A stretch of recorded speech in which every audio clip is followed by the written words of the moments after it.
Los sucesos políticos, sociales y económicos del país serán abordados con profundidad. Diferentes puntos de vista permitirán analizar a los actores y escenarios que forman parte de la coyuntura, un espacio de análisis que nos invita a asumir un rol protagónico dentro de la sociedad. La coyuntura. ¿Qué tal, amigos? Buenas noches, bienvenidos todos a un programa más de La Coyuntura en este domingo 12 de abril del año 2020, domingo de resurrección. Estamos otro domingo más junto a ustedes y esta vez pues para compartir junto a una colega periodista, como ya ustedes pudieron ver en nuestras redes sociales. Hoy tenemos a una amiga invitada. Ella va a conversar un poco sobre cómo ha sido, ¿no?, su labor periodística desde que inició la situación de emergencia sanitaria en el país, y para nosotros es un gusto tenerla acá a la licenciada Blanca Moncada, redactora de Diario Expreso, más conocida como Blanqui Monkey. Blanca, ¿cómo estás? Un gusto, buenas noches, bienvenida a La Coyuntura. Muy buenas noches, Luis. Muchas gracias por invitarme. Luis Bismarck, perdón. ¿Qué me está pasando? Bueno, ya los bloopers. Buenas noches, gracias por invitarme. Créeme que ha sido una semana bastante agotadora, pero pues seguimos trabajando y bueno, te felicito porque tú también sigues trabajando pese a que ya mismo empiezas clases con los chicos. Sí, claro, estamos a prácticamente unas semanas de iniciar el nuevo periodo y bueno, pues va a tocar adaptarse a las nuevas modalidades, ¿no? Al menos mientras dure esta situación que estamos viviendo, entonces será muy importante desde acá seguir impartiendo esos conocimientos, ¿no? Y bueno, pues seguimos nosotros también informando, como todas las noches, Blanqui, de domingo a viernes, al menos desde que inició la situación de emergencia sanitaria en el país, hemos venido aportando con la información. Inclusive también hemos podido aportar información que tú desde tu diario, pues día a día has colaborado, ¿no? Sobre todo dando a conocer lo que verdaderamente acontece en la ciudad de Guayaquil. Y por eso pues decidimos invitarte para que nos compartas un poco sobre lo que han sido estas jornadas de periodismo y estas jornadas de aportar, ¿no?, con la comunidad, sobre todo porque el trabajo que has hecho al menos en los últimos días ha sido un aporte muy necesario para las familias que han perdido la vida de algún pariente, conocido, etcétera, etcétera, ¿no? Y eso es muy importante. Blanqui, desde que empezó la situación, yo te he venido siguiendo, ¿no? Y prácticamente podría definir que has venido desarrollando tu trabajo en tres etapas. La primera, cuando inició esto, los primeros días, pues ibas al lugar de los acontecimientos. La segunda etapa ya fue cuando desde tu casa desarrollaste el teletrabajo, pero sobre todo la situación de recoger la información de las personas que estaban fallecidas y que todavía no podían ser los cadáveres levantados, ¿no? Y ahora también un poco informando la situación que se está viviendo afuera de los hospitales. Coméntanos, Blanqui, ¿cómo han sido tus días de trabajo? ¿Cómo se han desarrollado todas estas jornadas y sobre todo, pues, no, la información que tú generaste, que no solamente se vio para el Ecuador, sino también para el mundo? Fue una situación muy compleja y quiero dejar claro que no es Blanca Moncada, es todo el periodismo local, que todos estamos volcados a esforzarnos en la manera en cómo podamos y hasta donde nos lleguen nuestras posibilidades a poder cubrir la información. Han sido momentos tensos y me gusta poner la analogía un poco de siempre el periodista es espectador, pero esta situación nos movió y nos hizo de alguna manera ser parte de la historia, porque veías que fallecían conocidos, que fallecían amigos, que fallecían compañeros de trabajo y llegaste a colapsar. Y quiero hablar en pasado, porque tengo la esperanza de que no vuelva a repetirse ese escenario tan horrible. De verdad, ha sido una carga emocional muy fuerte. Hemos tenido bajas en la redacción porque ha fallecido un compañero, pero también hemos tenido bajas importantes porque hay compañeras que simplemente decidieron dar un paso al costado en el marco de esto. Entonces todo, si me lo preguntas mi, desde mi postura como persona y no como periodista, todo ha sido demasiado difícil, demasiado duro. Y tener que cubrir porque amo esto, el dolor de otros y tener que aproximarme a gente desesperada y sentirme impotente porque no puedo ayudar más de lo que de este humilde barco llamado información, pues ha sido complicado, Lisa, muy complicado. Y en sí la labor del periodista es muy complicada, ¿no? En todos los escenarios que se nos presenten, pero ahora la vemos un poco más, ¿no? Porque uno quisiera estar allí donde se desarrollan los hechos, pero la situación no nos permite estar más allá, ¿no? Comparemos los eventos de octubre a los actuales, han sido dos escenarios muy diferentes, ¿no? En los de octubre, imagínate, creo que también coincidimos en algún momento, ¿no? En las manifestaciones, pero son situaciones que a veces se nos escapa de las manos por más que la gente quiera que estemos allí ayudándoles, ¿no? Y creo que ese fue el factor que te involucró a desarrollar esa actividad, ¿no? Que desde tu casa empieces a recolectar la información de las personas que habían perdido un familiar. Sí, quiero un poco detenerme aquí en donde dijiste octubre e hiciste la comparación de que no es lo mismo. Claro que no es lo mismo. No es lo mismo porque en octubre, aunque había bombas, molotov y Así es. había lacrimógenos, pues lacrimógenos, estabas allí al pie del cañón y tú y yo lo comprobamos porque estuvimos cubriendo como Por muchos de supuesto. nuestros estuvieron cubriendo. Hoy tenemos a 7 periodistas muertos, ¿viste? Entonces, hoy el miedo se ha apoderado de esta profesión. Eh, las redacciones redujeron su carga en las calles, su carga de personal en las calles al mínimo soportable para poder archivar imágenes, archivar fotos. Y es complejo por eso, o sea, todos, y es necesario que la gente lo sepa, estamos trabajando a media llave y por eso es importante que vayan al taller de mañana del que les voy a hablar más adelante. Y con respecto a tu otra pregunta, Bismarck, con respecto al coronavirus en sí, eh, ha habido muchos escenarios en torno a esto, muchísimos escenarios en torno al ejercicio periodístico y al hilo de Twitter del que hablas, ¿no? Y quiero contextualizar también un poco. Mi cuenta en Twitter es Lanky Monkey, como mi usuario de redes sociales, que lo vieron ustedes en el perfil de Facebook de Bismarck Arana. Empiezan a llegar denuncias de familiares que tienen a fallecidos en casa 1 día, 2 días, 3 días, y estas denuncias empezaron a ser cada vez más numerosas.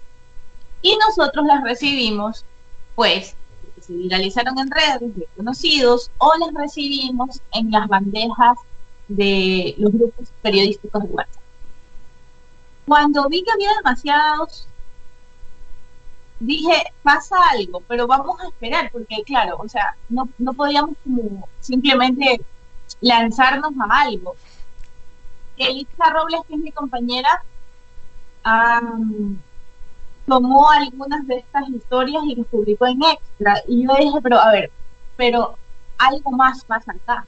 Entonces empezamos a canalizar las historias que llegaban al grupo de gobernación, porque recuerden ustedes que se arma esta fuerza de tarea conjunta, porque el Ministerio de Salud Pública simplemente no daba abasto para recoger a los cadáveres y suman a los miembros de las Fuerzas Armadas, y suman a los miembros de la Policía Nacional, y después incluso suman a los miembros de la Policía Metropolitana. Para esto que la alcaldesa Viteri dijo, bueno, pues, también tienen este contingente de personal. Hoy sé que eran 4 camionetas con 4 personas cada camioneta recorriendo las calles esos días. Hoy son 16, según las cifras oficiales que tengo. Cuando empezamos a canalizar las denuncias al grupo de la gobernación, yo todavía estaba calladita, yo no decía nada, yo solamente estaba observando, porque para mí ya se estaba formando una estadística interesante, pero eran los primeros 10 de abril, así que yo no quería, o sea, eran los últimos días de marzo, y yo no quería explotar aún. El tweet fue puesto exactamente, creo que el 30 de marzo o el 1 de abril, si no me equivoco, ya les digo, Sí, estoy sí. entrando a mi perfil. Entonces, cuando empezamos a canalizar los casos a la gobernación, porque claro, es horrible que salgas diciendo las calles están llenas de muertos si no tienes una estadística, y nosotros trabajamos con datos esencialmente. Fue la última semana de marzo. la catástrofe. Estaba angustiada porque la relacionista pública de la redacción, que es una conocida, le aprecio mucho, Lucy Pazmiño, ella dijo, por favor, a todos mis compañeros que analicen a través de Jorge Water directamente las denuncias de los fallecidos que me han recogido. Entonces yo dije, esto se va a dispersar demasiado, porque se me iba la estadística que estaba llegando al grupo de WhatsApp de la gobernación se iba a disipar y yo no podía permitir eso. Y no podía permitirlo por dos cosas. Primero, porque había gente demasiado desesperada. Ustedes no se imaginan las historias narradoras. Hemos publicado algunas en Expreso. Yelitza ha contado otras muchas en Extra. Y era difícil para mí intentar no hacer nada, ¿sabes? Es como, claro, cuentas una historia, cuentas dos historias, pero todo sigue igual. Ya habíamos denunciado y no pasaba absolutamente nada y todo seguía muy, muy, muy bien. Así que publiqué el tweet con el hilo y dice así: en este hilo, para ayudar, publicaré a todos los cadáveres a los que no han recogido. 30 de mayo. Como periodista, yo no podía simplemente publicar captions, publicar videos, como lo hace un ciudadano. No, yo tenía que procesar esa información. Y aquí viene la parte de mi aporte en esta historia. Llamé a cada una de esas familias y corroboré que haya un fallecido en esa casa. Saqué algunas historias para contar y fui sumando cadáveres durante la primera semana de septiembre. Y se hizo bien.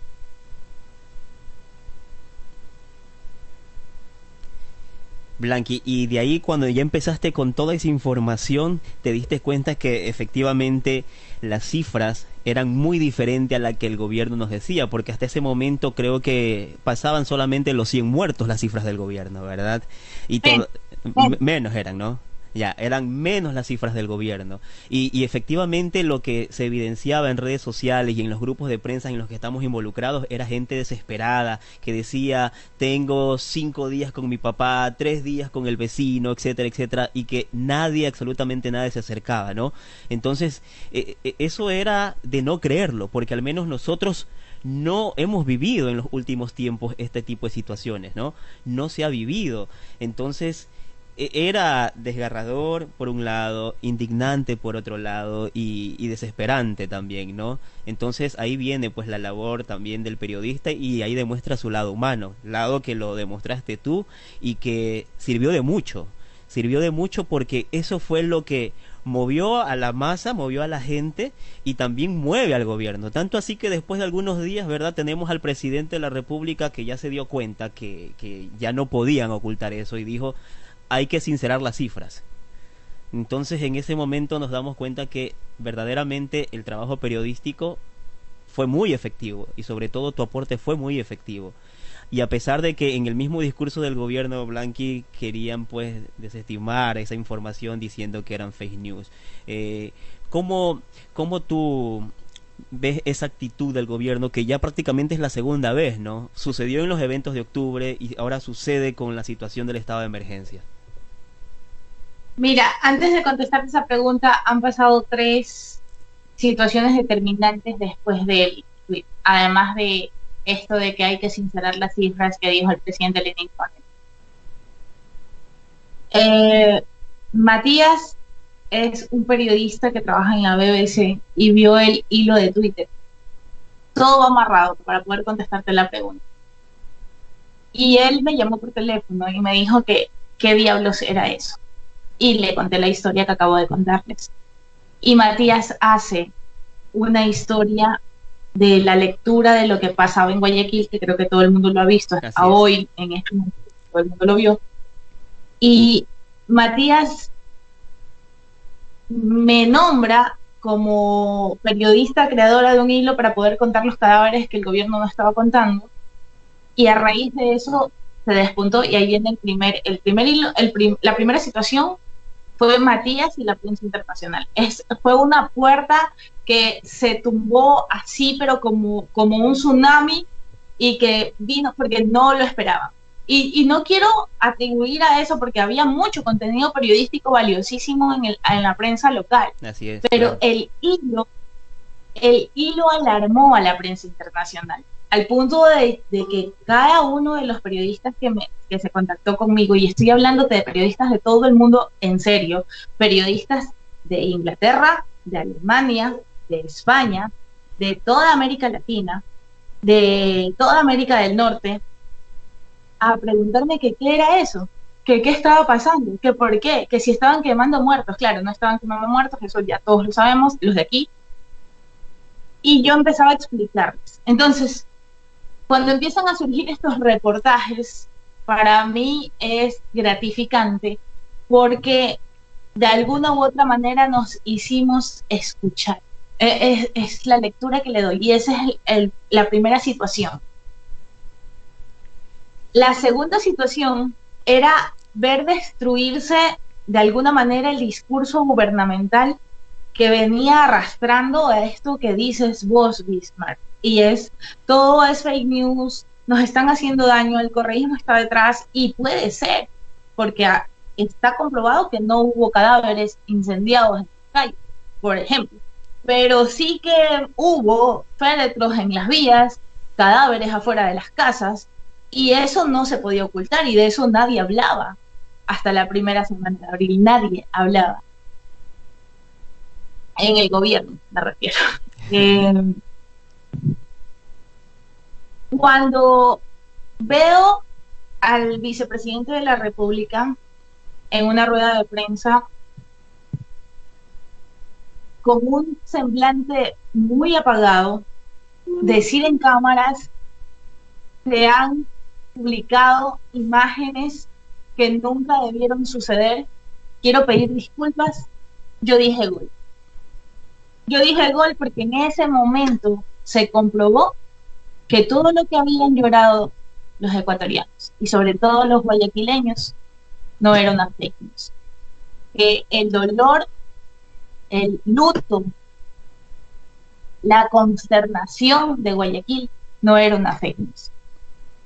Y por eso aplausos a la prensa internacional que pudieron ver, que salieron con ojos de ver, como decía uno de mis editores favoritos, a ese Guayaquil, porque pudimos pasar como cualquier otro país que estaba viviendo una crisis, pero ellos tomaron las historias de mi hilo y las contaron. Contaron historias en Francia, contaron historias en Alemania, en Reino Unido y en todos los países que ya mencioné, porque ellos no creen que hayamos llegado a ese punto, pese a que ellos también están golpeados por el virus. Claro, es una realidad lamentable pero real, como te dije, ¿no? Y como obviamente lo hemos vivido aquí, ¿no? Lastimosamente creo que ni en los peores escenarios hubiéramos imaginado que esto iba a suceder aquí en Ecuador y sobre todo en Guayaquil, ¿no? Pero sucedió porque no estuvimos preparados, a pesar de que el gobierno dice lo contrario, no estuvimos preparados y la evidencia es esta. Todavía se sigue pues comprobando que hay negligencias en el sistema hospitalario, que efectivamente colapsó el sistema sanitario del país y de Guayaquil sobre todo, ¿no? Y ahí se cuentan otras historias. Por ejemplo, hoy leí tu reportaje en el diario y qué desgarrador poder ver esa historia ahí en el diario. Ya me imagino la sensación que tuvo esa gente que te contó, que entrevistaste, para poder hacer el reportaje que hoy salió publicado en Expreso. ¿Tú pudiste contactarte con ellos presencialmente o así mismo por llamado? Porque el video que también publicaron en las redes sociales de Diario Expreso lo dice todo.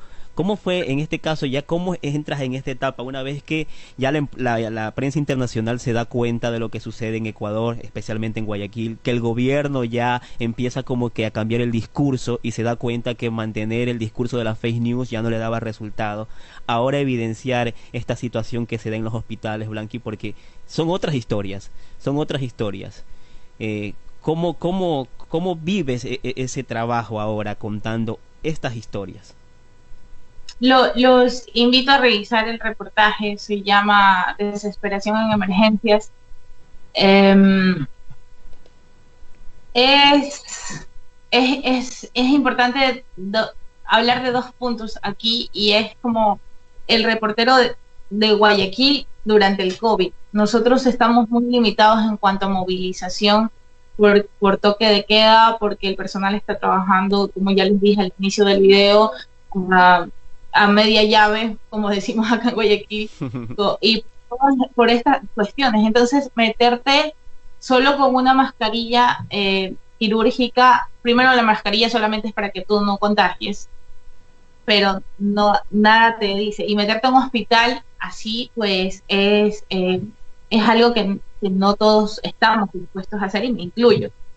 Cuando se conoce lo de Guayaquil a manera de forma internacional, se contactan conmigo varios periodistas de Europa para que yo pueda ser colaboradora. Yo pedí permiso al director del periódico porque nosotros tenemos un contrato que hace que nuestros aportes periodísticos sean exclusivamente del medio, pero hay excepciones. Entonces el director me dio la venia de poder hacer estas colaboraciones, primero con el The Guardian y luego con medios de comunicación de Alemania, Dinamarca y Reino Unido, que son los que he estado trabajando la última semana. El equipo de Dinamarca graba conmigo una nota periodística, pero tipo documental, en donde van siguiendo la historia de Guayaquil alrededor de mi hilo, y ellos me acompañan a hacer estas coberturas, y para mí fue súper emocionante. Esto no se lo he dicho a nadie. Yo he estado vestida de astronauta la última semana, bueno, los últimos 3 días de la semana, sí, de esta semana. Sí te pude ver en tus redes sociales la foto que publicaste. Y fui con ellos, son Lice, que es danesa, e Iván, que es mexicano. Estuve con ellos, son maravillosos, en serio, personas increíblemente talentosas. Entonces la crónica del hospital de IES la grabo con este traje especial, y tenía pues el resguardo movilístico de los chicos que estaban haciendo su reportaje para Dinamarca. Y ellos me donan el traje que voy a seguir usando para seguir yendo a la calle de esto. Express está adquiriendo batas, ahora veo, porque como la cosa se puso bastante difícil y todos, bueno, tenemos que admitirlo, no veíamos de directo, o sea, no pensábamos que muy cierto, lo de astronauta iba a ser necesario, nunca lo previmos. Dijimos, ya, con mascarillas todo bien y pasas de agache, pero no. Entonces ellos me donan el traje y yo hago la cobertura en el hospital de IES con ese equipo, con ese equipamiento. Y con respecto a todos los testimonios, pues llegar allí yo sabía que había algunos compañeros que habían hecho notas como hay quejas, se están quejando, pero ir al lugar siempre va a ser diferente, ¿sabes? Ir al lugar te hace sentir, te hace poder describir mejor, es el escenario, es un aporte importante dentro de una entrega, y yo no quería perder esa esencia. Entonces empiezo a grabar con el P20 de mi papi, que fue un regalo de Navidad, que lo robé por esos días de cobertura, porque yo tengo un S9 que está bien, pero el P20 tiene una calidad de imagen impresionante. Entonces me fui con un trípode que está medio dañado, y pues está con mi trípode y más nada, y con el P20. Entonces llego allí y me choco, porque yo en la crónica juego mucho con una frase que me dijo uno de los chicos afectados, y es: te chocas con la realidad cuando llegas acá. Y quise jugar con el comunicado oficial del IES, que decía que todo estaba bien y que vivimos en el país de las maravillas. Entonces quería solamente que hablen.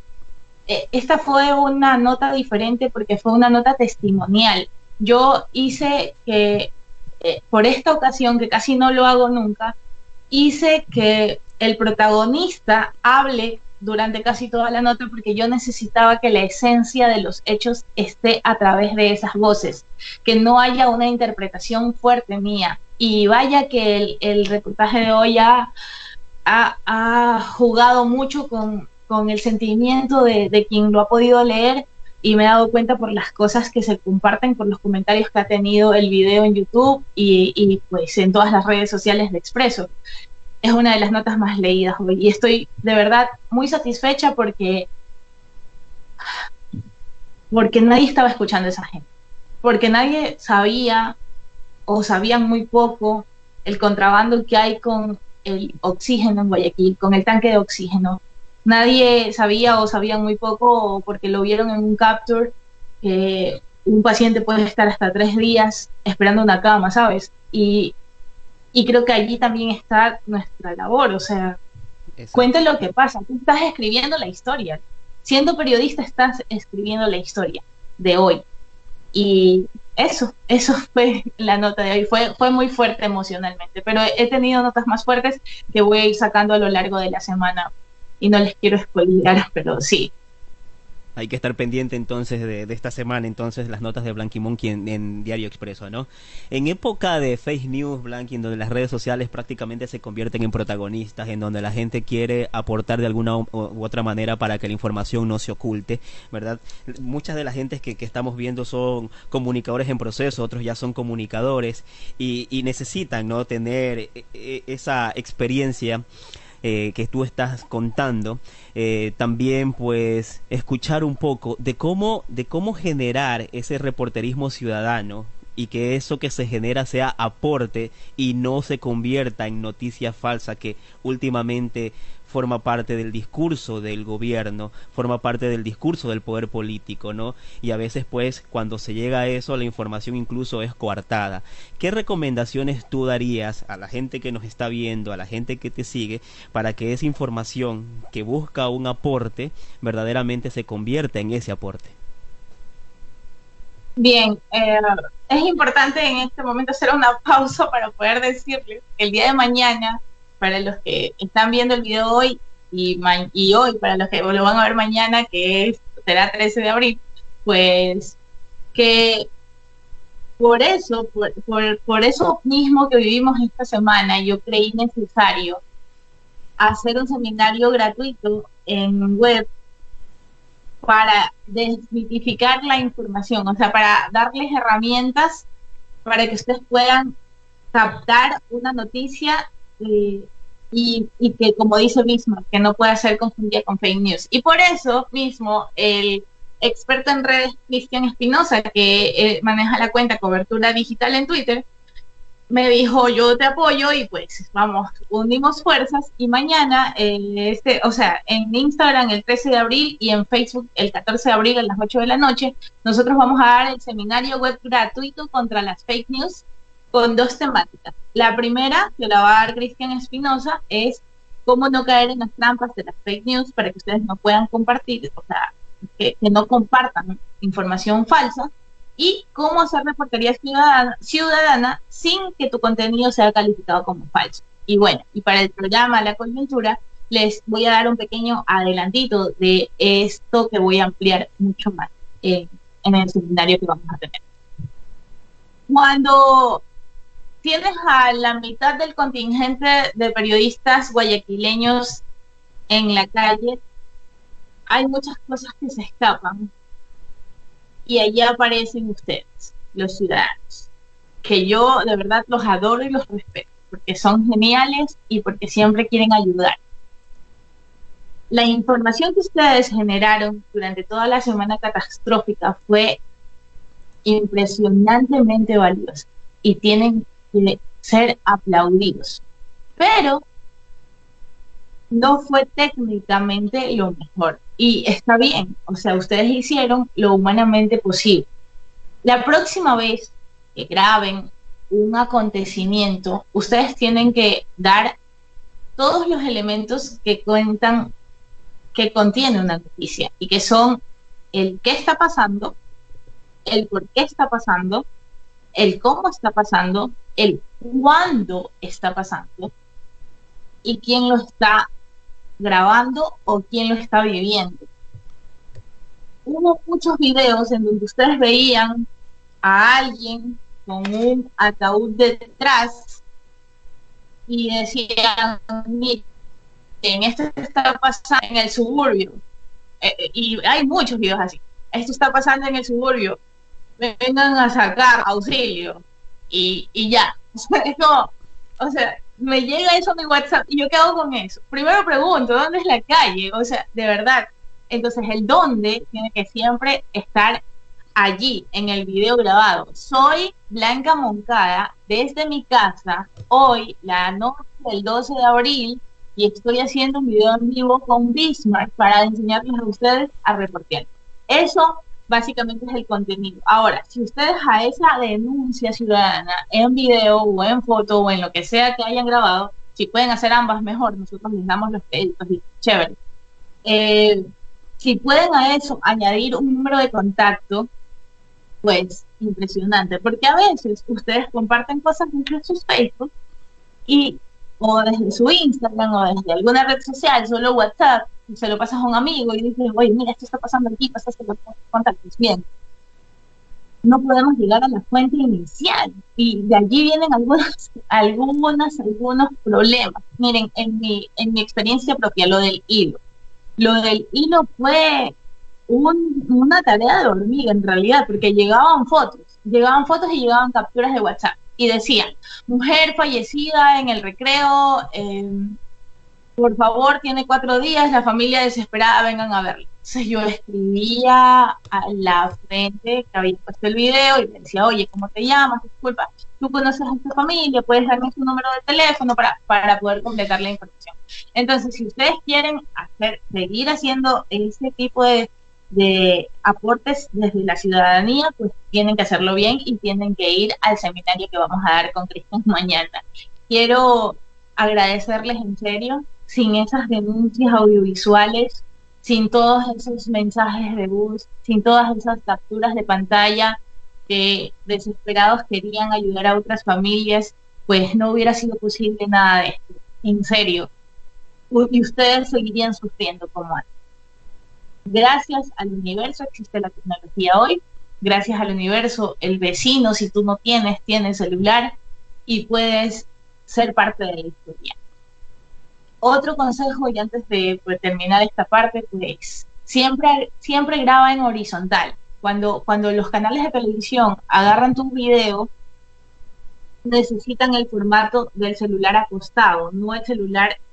Todo el mundo graba en vertical. No sé si ustedes se han dado cuenta, se ve un video así largo y Exacto. No tienes el horizonte. Entonces eso también es muy importante a la hora de reportear desde la ciudadanía. Así que eso es un pique nomás para todo lo que se viene mañana en el seminario. Qué chévere, Blanqui, de verdad que para nosotros ha sido un gusto tenerte acá y esperamos más adelante, ¿no?, poder volver a conversar de algunas otras temáticas más, ¿no? Y sobre todo, pues, de ese excelente y maravilloso trabajo que haces desde el diario. Tú ya tienes una experiencia increíble, has recorrido los diarios más importantes del país. Bueno, ahora en Expreso, tu casa, ¿verdad? 6 años creo que ya tienes en Expreso, ¿no? 6 voy a tener, sí. Sí, increíble. Entonces, eso habla de ti y tienes una experiencia ya ganada, ¿no? Y bueno, gran cantidad de seguidores también, mi querida Blanqui Monkey, ¿no? Blanqui, antes de despedirnos, por acá tenemos justamente el video que salió hoy en Diario Expreso sobre la cuestión que se vive en el hospital del IES. No sé si lo podríamos poner para que la gente vea y sepa también sobre la situación que se está viendo y lo que tú generaste también con tu trabajo. Entonces, ¿lo puedes poner? Desde el link de YouTube, porque después te metes en pito con mi editora web. Ella es muy brava con respecto a la información y muy celosa, así que si lo compartes, pues, o puedes compartirlo y etiquetar al diario y ya todo bien, o sea, pueden verlo tranquilamente, y compártelo con el link de la nota, que eso pues es importante para que sepan la postura del IES, que no está en el video. Por supuesto, mi querida Blanqui, no hay problema, entonces así lo vamos a hacer, ¿no? Blanqui, solo me queda agradecerte nuevamente, pues, por habernos acompañado en esta noche de la coyuntura. No sé si quieras dejar un mensaje final a la gente que nos está viendo. Sí, sigan denunciando. Cuando ustedes sepan que es real, sigan denunciando y acudan a los canales oficiales. Si ustedes ya conocen que Bismarck es comunicador, pues canalicen las denuncias que tengan a él y él oportunamente podrá hacerlo con el resto de compañeros que estamos en medios de comunicación. Es un comunicador de muchos años de experiencia también y sabe perfectamente cómo se maneja el asunto. Preferiblemente siempre háganlo. No satanicen al medio de comunicación. Expreso ha demostrado, y Diario Extra y el grupo Granaza ha demostrado estos días que ustedes no están solos. Nosotros nos debemos a ustedes y quiero abrazarlos en serio, porque nadie merece vivir lo que Guayaquil vivió. Yo también perdí a seres queridos durante estas 2 semanas catastróficas y a todos nos ha dejado un nudo en la garganta este tiempo. Quiero que sean fuertes porque probablemente vengan días mucho más difíciles después de la cuarta semana de abril, que se espera una nueva ola de contagios. Así que sigan las recomendaciones, no se desesperen. Si tienen la dicha de estar trabajando en teletrabajo, pues agradezcan al universo y salgan lo menos posible. Si tienen que salir, porque si no salen mueren de hambre, salgan solo lo necesario y cuiden mucho a su familia. Procuren no ir a los hospitales con síntomas leves porque no los van a tener. El sistema sanitario está colapsado y esto me puede meter en problemas, pero yo hablo por los hechos. Miren la crónica que hice en Expreso, miren el video y noten cómo están esas familias. Si es extremadamente necesario llevar a tu familiar con síntomas de COVID, pues hazlo. Pero si no, trata de seguir los lineamientos que de alguna u otra manera los epidemiólogos llaman experimentales. Hay algunas medicinas que están funcionando, hay muchos números de médicos atendiendo en WhatsApp. Procura no saturar el sistema sanitario más de lo que ya está. Son los consejos que puedo darles, chicos, y siempre a la orden. Blanca Moncada para lo que quieran, menos para cosas feas. Soy casada. Qué bien, Blanqui. Nuevamente, muchísimas gracias. Un abrazo a la distancia y esperamos vernos pronto, Blanqui, para que nos ayudes con esos talleres de redacción nuevamente. Un beso. Saludame a los chicos de la Salesiana, dile que así ves, los tengo en mi corazón para siempre. Te están viendo de seguro. Muchísimas gracias, Blanqui, a ti. Gracias a Primera Impresión. En nuestro segmento de la entrevista tuvimos a Blanca Moncada, redactora de Diario Expreso. Un abrazo, Blanqui, nuevamente muchísimas gracias. Vámonos a una pausa y retornamos con más de La Coyuntura. Hay quienes dicen que primero fue el huevo antes que la gallina. Otros dicen que primero fue domingo que lunes. Y algunos que el primer amor nunca se olvida. Pero en lo que todos coinciden es que la primera impresión es la que cuenta. Primera Impresión, su imagen en nuestras manos. Somos una empresa con más de 10 años en el mercado. Nuestros productos son garantizados y de calidad. Ofrecemos a nuestros clientes folletería, banners, rótulos, afiches, papelería corporativa y más. Visítanos en Lorenzo de Caraicoa, 2413 y Cuenca. Síguenos en nuestras redes sociales, Instagram y Facebook, porque la primera impresión es la que cuenta.